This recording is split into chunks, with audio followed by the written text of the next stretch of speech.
लोगों से मैं चर्चा कर रहा था। अचानक 4-5 ऑफिसर आए और मुझे खड़े खड़े कहा कि आप ही डोटासरा जी हैं। मैंने कहा जी हाँ। बोले हम ईडी से हैं, आपके घर की हमको सर्च करनी है, आप लोगों से पूछताछ करनी है। मैंने कहा मोस्ट वेलकम। जो 5-10 लोग यहाँ पर थे उनको सबको रोक लिया, हमारे सबके मोबाइल ले लिए। उन्होंने बड़ी तसल्ली के साथ में एक एक चीज़ की सर्च की और उसके बाद में मेरे छोटे बेटे अविनाश जो अकाउंट्स ऑफिसर है उससे उन्होंने बयानात लिए। कहीं भी कुछ भी न 1 रुपया मिला, न कोई किसी तरीके का कोई डॉक्यूमेंट उन्होंने सीज किया। केवल और केवल 3 मोबाइल, मेरे दोनों बेटों का 3 मोबाइल और जो ईमेल है दोनों की बेटों की वो लेकर के गए हैं। और मेरी ईमेल उनसे खुल नहीं पाई, उसको डिलीट नहीं करने का मेरे से एफिडेविट लेकर के गए हैं। इसके अलावा कुछ भी मेरे यहाँ से नहीं मिला। केवल और केवल मेरे बेटे से उन्होंने जो सवाल किए वो सवाल तो उन्होंने अपने अलग से किए, बट जो मुझे जानकारी मिली है केवल कलाम कोचिंग से हमारा परिवार का क्या संबंध है, इसके ऊपर उनकी पूरी की पूरी कार्यवाही, बयान पूरा का पूरा केंद्रित था। पेपर लीक का एक भी सवाल किसी भी सदस्य से हमसे नहीं पूछा गया। कानूनी रूप से जो उनके पास में भारतीय जनता पार्टी के तमाम नेताओं के द्वारा या किन्हीं के भी द्वारा जो सूचनाएं भेजी गई हैं, मैं समझता हूं कि उनके ऊपर एक इस तरीके का वातावरण बना करके और ये जो कार्रवाई भारतीय जनता पार्टी जिस तरीके से माहौल बनाना चाहती है, बिगाड़ना चाहती है, मैं समझता हूं कि ये प्रजातंत्र के लिए ठीक नहीं है। हम तैयार हैं, जो भी ईडी को कोई भी पूछताछ करनी हो, कोई भी जानकारी लेनी हो, हम उनको जानकारी उपलब्ध कराएंगे। जो भी दस्तावेज चाहिए उनको वो हम दस्तावेज उपलब्ध कराएंगे।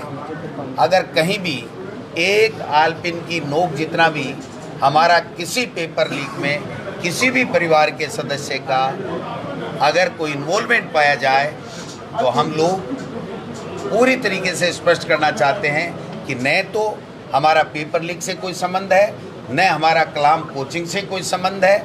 केवल और केवल ये वातावरण दूषित करने का काम भारतीय जनता पार्टी कर रही है।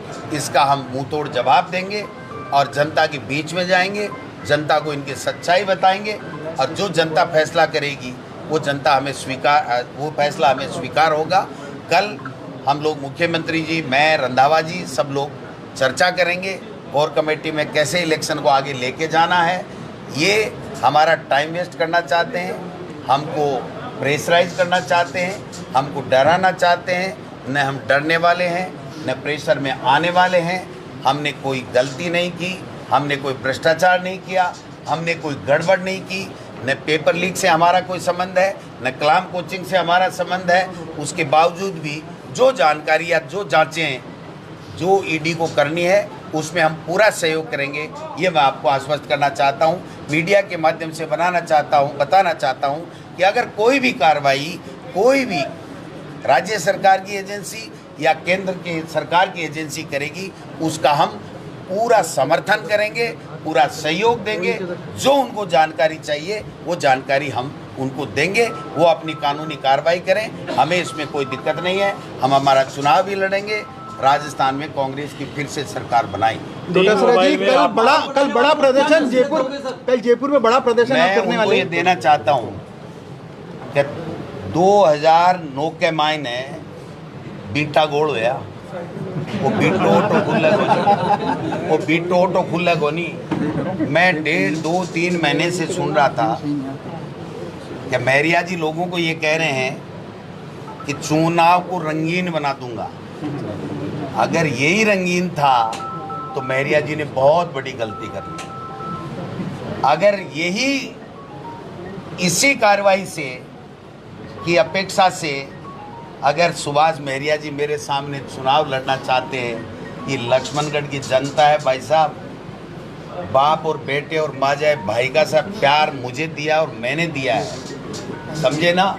लक्ष्मणगढ़ की जनता सुभाष महरिया जी को बता देगी कि ये क्या चुनाव होता है, और राजस्थान की जनता राजस्थान में बता देगी कि हम लोग कांग्रेस के सच्चे सिपाही हैं, कांग्रेस के लिए जान दे सकते हैं, कांग्रेस के लिए काम करते हैं, 36 कौमों को साथ लेकर के चलते हैं। इसलिए कांग्रेस राजस्थान में फिर से आएगी।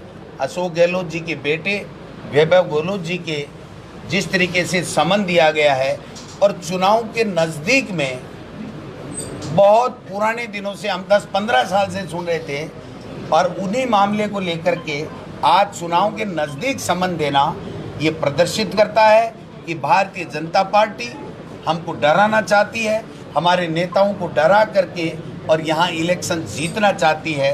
मैं कहना चाहता हूँ ये राजस्थान की सूरवीरों की धरती है, ये हमारे शहीदों की सैनिकों की धरती है, ये किसानों की धरती है। मैं किसान का बेटा हूँ, मैं न डरने वाला हूँ न घबराने वाला हूँ। मेरे साथ में मेरे लाखों लाखों कांग्रेस के कार्यकर्ताओं का प्यार, आशीर्वाद और स्नेह है। मैं मुख्यमंत्री जी के बेटे को जिस प्रकार से ईडी ने समन दिया है, उनकी घोर शब्दों में निंदा करता हूं, और केंद्र की सरकार ने जो रवैया अख्तार वहां पर कर्नाटक में किया, वहां पे मुंह की खानी पड़ी। उन्होंने जो दूसरे स्टेट्स में किया, ईडी का प्रयोग करके जिस प्रकार से डरा धमका के माहौल ख़राब करने की, जीतने की चेष्टा की थी, वो वहाँ भी नाकामयाब हुए, और यहाँ भी राजस्थान में भी वो अपने इस गलत मिशन में नाकामयाब होंगे। हम कामयाब होंगे, कांग्रेस जीतेगी और फिर से सरकार बनाएगी। संजीवनी की जांच के लिए भी कुछ कहा है क्या? वो नहीं करेंगे, आपकी बात नहीं, वो नहीं करेंगे। मेरी बात मुझे पता है, जब मुख्यमंत्री बार बार कह रहा है केस दर्ज है, एसओजी मुलजिम मान चुकी है, उसके बावजूद भी अगर उनके खिलाफ करोड़ों करोड़ों रुपए के घोटाले की बातें जब आ रही हैं, उसके बावजूद भी अगर ईडी कार्रवाई नहीं कर रही है, और राठौड़ साहब की प्रॉपर्टी की जांच करा ली जाए, सुभाष महरिया जी की पूरी प्रॉपर्टी की जांच करा ली जाए, और गोविंद डोटासरा की पूरी प्रॉपर्टी की जांच करा ली जाए। राठौड़ साहब कह रहे हैं ना, दूध का दूध और पानी का पानी हो जाएगा। अगर हिम्मत है इन दोनों नेताओं में, तो मेरी और अपनी खुद की जांच करा लें। दूध का दूध पानी कैसे होता है, या दूध फटता है, या दूध क्या होता है, वो पता नहीं। सर, एक बात और थी कि जैसे आपके समर्थकों में काफी उत्साह था आज, और इनका ये भी कहना था कि हम तो धन्यवाद दे रहे हैं ईडी को कि आज जो माहौल है वो जीत के बजाय लीड पे हो गया। आप भी मानते हो इस बात को? देखिए, कार्यकर्ता मेरी जान है, और कार्यकर्ता के कारण से ही गोविंद डोटासरा की ये हैसियत है। इसलिए कार्यकर्ता का मेरे पास शब्द नहीं है, मैं किन शब्दों में आभार प्रकट करूं।